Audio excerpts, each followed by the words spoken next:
یہ بھی ماشاءاللہ مشہور سوال ہی ہیں. حضور 2 سوال ہیں ایٹ اے ٹائم کر دوں گا.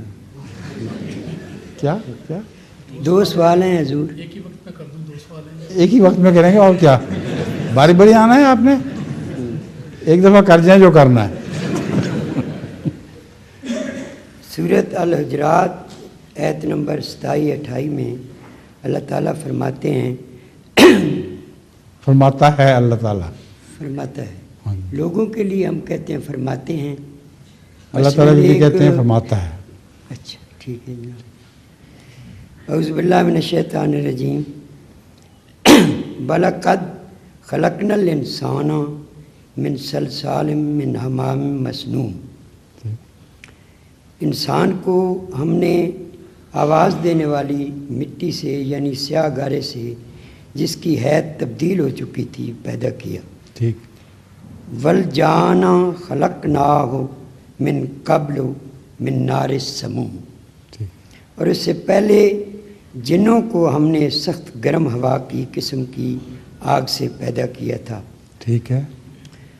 حضور سوال یہ ہے کہ جب جن اور انس دراصل سب کے سب بھی حضرت آدم کی اولاد ہیں تو پہلے اور بعد میں پیدا کرنے کا آپ کس نے بتایا کہ جن حضرت آدم کی اولاد ہیں؟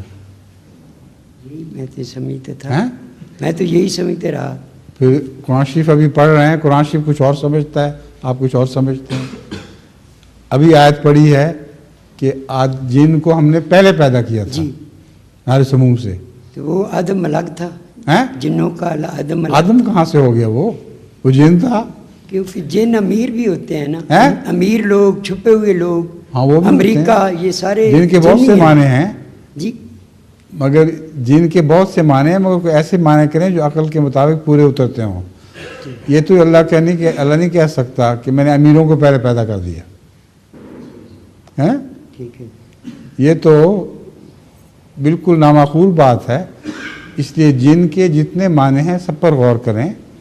جن کا ایک معنی جراثیم بھی ہیں چھپی ہوئی چیزیں. چنانچہ رسول اللہ صلی اللہ علیہ وآلہ وسلم نے فرمایا ہڈیوں سے استنجا نہ کیا کرو یہ جنوں کی خوراک ہے. اب اس زمانے میں اتنی عظیم الشان حقیقت بیان کرنا کسی انسان کے بس کی بات نہیں تھی. یہ بہت مدت کے بعد تحقیق ہوئی ہے کہ ہڈیوں کے اوپر وہ جراثیم بیٹھے ہوئے ہوتے ہیں اور اس سے خطرہ ہوتا ہے کوئی بیماری نہ لگ جائے انسان کو. سمجھ گئے؟ اس لیے جن کا وہ معنی کریں نا. جراثیم بہت سے انسان سے پہلے پیدا ہو چکے تھے. انسان کی پیدائش کے آغاز سے بھی بہت پہلے جراثیم پیدا ہو چکے تھے. دوسرا ہاں دوسرا کیا؟